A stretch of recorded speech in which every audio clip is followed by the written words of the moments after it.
Do you respect women? Absolutely. Why wouldn't I? Do you think that 18, 19-year-old women are more attractive than 25-year-old women? I think there's attractive people. That's a loaded question. I don't know. Well, it's not really, is it?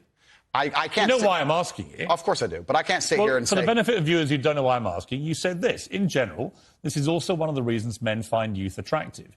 You want to blow up the internet? I'll blow up the internet right effing now. The reason 18 and 19-year-olds are more attractive than 25-year-olds is because they've been through less dick. People say, oh, you can't say that, but yes, I can. A 19-year-old is more attractive than a 26-year-old woman, and I'll tell you why. Because that 26-year-old has talked to more guys, been to the club more times, been effed and dumped more times, more arguments, more mess, more for me to clean up. That is misogyny. Why? Because you are encouraging a mindset about 25-year-old women that makes them sound out to be infinitely less desirable than 18, 19-year-olds, and having effectively been having too much sex to be taken in a more respectful way. Well, firstly, even if that was the case, that wouldn't be misogyny. Well, what did you mean by what you said? That's not misogyny because it's not anti-women. I'm saying that an 18 or a 19-year-old woman would be more desirable. It's pretty anti-25-year-old women. Anti-25-year-old women we can argue, but not misogyny. Well, that's misogyny then, isn't it? No, it's not. Well, being anti any woman at all is misogyny. Not when I'm saying that women are beautiful and attractive at a certain age and saying the age. You're saying 18, 19-year-olds are more attractive than 25. Well, than ageist, perhaps, but misogynistic, absolutely. Is that not. But you just accepted it was misogyny. No, I didn't. You said it was misogyny. I'm telling you, no, it's not. If a 26-year-old woman is watching this and has heard those comments, yeah, would you just say to her, look, I'm sorry, I shouldn't have said that? No, I won't. I will say that I am sorry that offends you. However, there's a large contingent of the world... That doesn't mean you're sorry. No, I'm not sorry. That's the point I'm making. I'm sorry if that offends you. However, there's a large contingent of the world that believe that, and I was mediating for a conversation. Parts of the world that believe that about 26-year-old women are parts of the world where women are not allowed out on their own. That's a conversation. They have to wear full burqas. Well, that's a conversation. They're not allowed to drive cars. That's nothing to do with me. But is that the kind of world for women that you... I was mediating a conversation. No, I'm asking you what you think. I don't live in a country where that happens. You're using that as the excuse for why you're not sorry for saying it. It's not an excuse. Is that there are parts of the world where this is fine. My friend. So my question to you is, well, do you think it's fine? I don't think it's fine. I live in a world where... You don't think it's fine? The reason This isn't that hard, Andrew. You can simply say, Piers, you know what?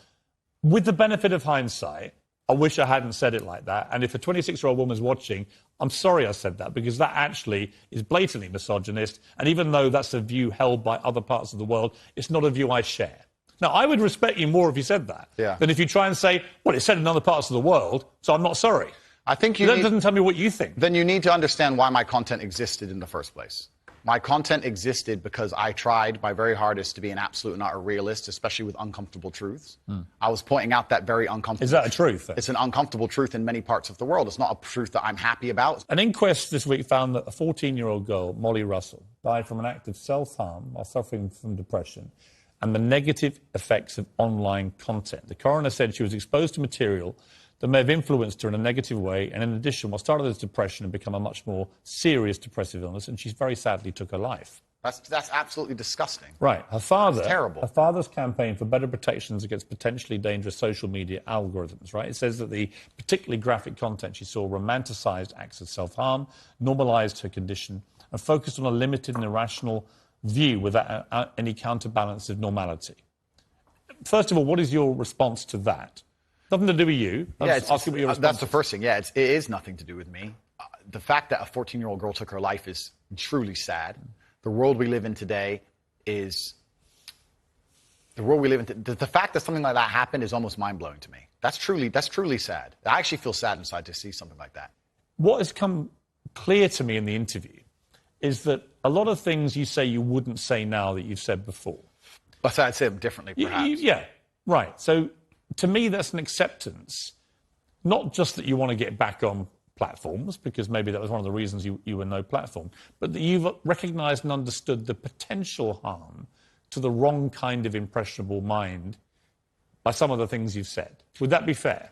I think that's 80% fair. I recognise and understand that with massive fame, you have to be more careful about being misconstrued. Like I said earlier, 1% of people misunderstanding you doesn't matter with a small audience. It matters with a very large audience. With power comes responsibility. I still believe the things I say. I do not want to be a negative force for the world. I also understand that I am a man who's lived a very difficult, nuanced life, and I am capable of making nuanced points that may be misunderstood by teenagers. However, that can be said about anybody and everything. Every opinion online can be misunderstood by children. Trying to protect children from the internet is a very interesting subject in and of itself, because I would argue that 80% of the content on the internet can be negative or detrimental to a young mind that doesn't understand the world. So, interesting early preview there of my interview with Andrew Tate. Like I say, very controversial.